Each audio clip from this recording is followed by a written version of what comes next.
سلام عليكم طبتم مباركة طيبة ربي أعوذ بك من همسات الشياطين وأعوذ بك ربي أن يحضرون بسم الله الرحمن الرحيم الحمد لله والسلام على عباده الذين اصطفى রব্বি জিদনি ইলমা। সম্মানিত মুসলিম ভাই বোনেরা, সুপ্রিয় দর্শক শ্রোতা, আপনাদের ইউটিউব চ্যানেল আল কোরআন ভিত্তিক আলোচনা অনুষ্ঠান আল্লাহ রাব্বুল আলামিন নাযিলকৃত একমাত্র কিতাব, একমাত্র চূড়ান্ত মহাসংবিধান, গোটা বিশ্ব মানবতার জন্যে একমাত্র সমাধান নাযিলকৃত কিতাব আল কোরআন ভিত্তিক, আল কোরআন হাকিম ভিত্তিক যে অনুষ্ঠান, আপনাদের প্রশ্ন আল কোরআনের সরাসরি উত্তর এবং এর চূড়ান্ত সমাধান।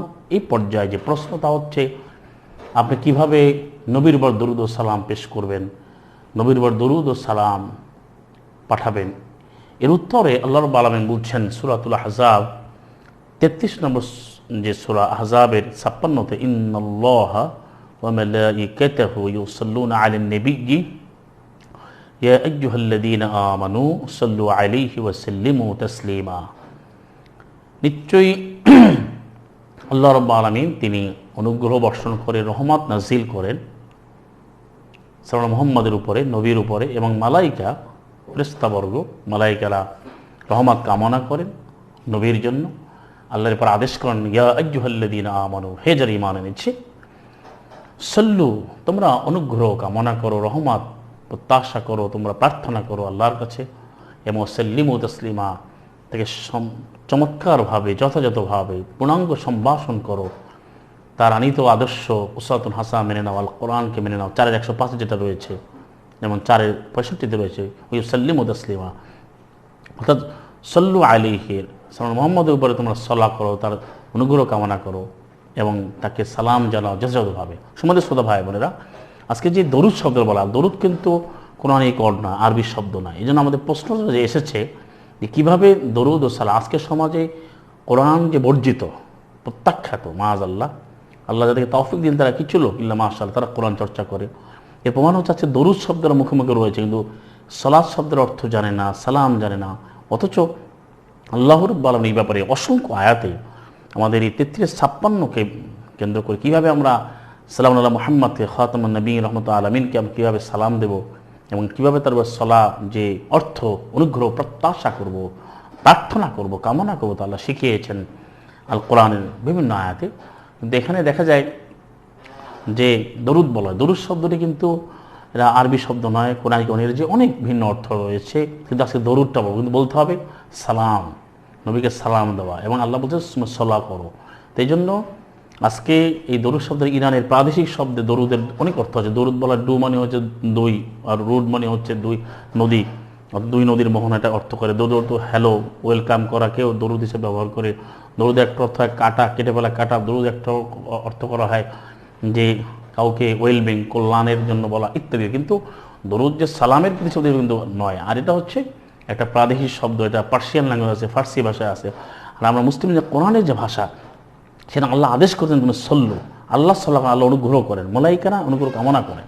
তাহলে এখন আমাদের প্রত্যেক সমাজে সারা দুনিয়ার যে তারা তথাকথিত আলেম ওলামারা, অনেক বই পুস্তকে পর্যন্ত, হাদিস গ্রন্থ পর্যন্ত, তাফসীর গ্রন্থ পর্যন্ত, ফিকহ গ্রন্থে লেখায় ক্বালান নবিয়্যু সাল্লাল্লাহু আলাইহি ওয়াসাল্লাম, ক্বালা রাসূলুল্লাহি সাল্লাল্লাহু আলাইহি ওয়াসাল্লাম। এই সাল্লাল্লাহু আলাইহি ওয়াসাল্লাম শব্দটি কিন্তু বললে এই সল্লু আদায় হবে না, কারণ সল্লুটা আমরের সিগা, এটা বহু বচন। আল্লাহ বলতে হেদের ইমানের নিচে তোমরা সালাম করো নবীর উপর, এবং তাকে সালাম দো, সাল্লিমু আমর। এটা করছে কি, সল্লুকে সল্লা করেছে, সাল্লামকে সাল্লামা করেছে। সল্লা গায়েব মাদি, আর সাল্লামাও মাদি, অর্থাৎ আল্লাহর রাব্বুল আলামিন যেভাবে আমরা আদেশ করেন সেটাকে না মেনে তার আমরা ফিরিয়ে দেওয়া। তো সাল্লাল্লাহু আলাইহি ওয়াসাল্লাম অর্থ হয় সাল্লাল্লাহু, আল্লাহ অনুগ্রহ করেছেন, আলাইহি তার উপর, ওয়াসাল্লাম তার নিরাপত্তা দিয়েছেন। তার কিন্তু এটা হচ্ছে না।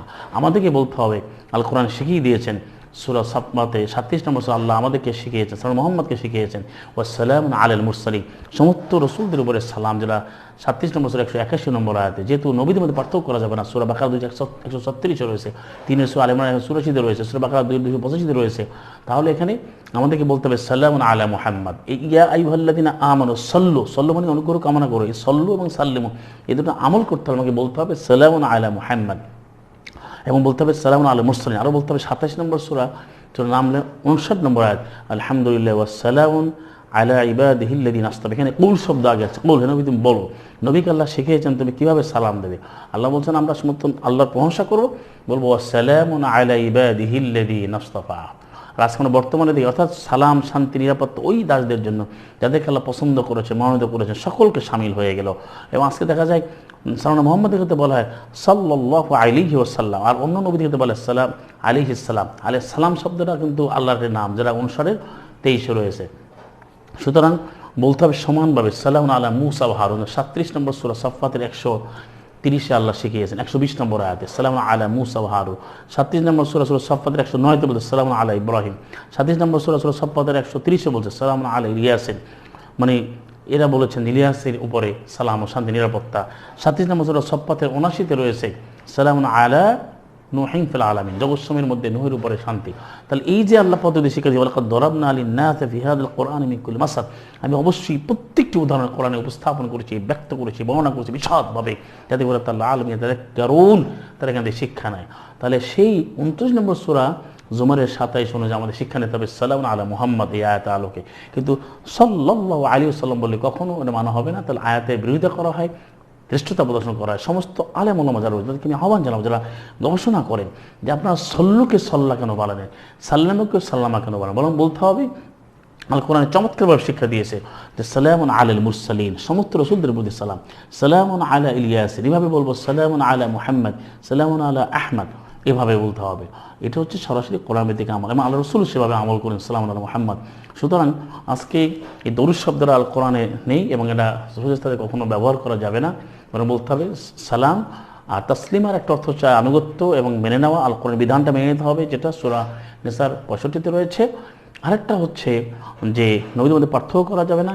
আর অনেকে প্রশ্ন করেন সল্লু বলা হয়েছে, কিন্তু তাহলে আমি সালামুন আলা মুহাম্মদ বলে সলাৎ তো হলো না। মনে রাখতে হবে সলাৎ শব্দের একাধিক অর্থে ব্যবহৃত হয়। সলাৎটা যখন আমরা আল্লাহ রাব্বুল আলামিনের আদেশ মানতে গিয়ে যখন আমরা নবীকে সলাৎ সেই অনুগ্রহ প্রার্থনা করব, তখন সেটা হবে সালাম। এরা যে আমাদের আমলের যে রূপটা হবে সালাম, এই জন্য আল্লাহ শিখিয়েছেন। আল্লাহ সলাতুন আলাল নবী বলে নাই, সলাৎ আলা ইব্রাহিম বলে নাই, সলাৎ আলা মুহাম্মদ বলে সালাম ব্যবহার করেছে, কারণ সালাম ও সালামুন আলাল মুরসালিন। আর সলাতের অর্থ হচ্ছে অনুগ্রহ প্রার্থনা করা। সুতরাং এটা বুঝতে হবে যে এরা মুহাম্মদের যে সালাম দিতে গিয়ে আমাদেরকে বলতে হবে অবশ্যই সালামুন আলা মুহাম্মদ। সুতরাং কখনো সাল্লাল্লাহু আলাইহি ওয়াসাল্লাম বলা যাবে না, এবং এটার সাথে ইসলামের আল কোরআনের কোনো দলিল নাই। সুতরাং আসুন আমরা আল কোরআনের আয়াতটা অনুসরণ করি, এবং সল্লুকে আমরা সাল্লামকে সাল্লামা এই যে বিকৃতি না করে আমরা আল্লাহর শেখানো ভাষায় বলবো সালামুন আলা মুহাম্মদ, বলবো সালামুন আলা মুরসালিন, আর বলবো আলহামদুলিল্লাহ বলার পরে বলবো আসসালামু আলা ইবাদিহিল্লাযিনা আসতাফা। আমাদের সকলকে মারহাবা ওয়া আখিরু দাওয়াহুম আলহামদুলিল্লাহি রাব্বিল আলামিন। সালামু আলাইকুম তিবনুল মুবারাকুন তাইয়্যিবা।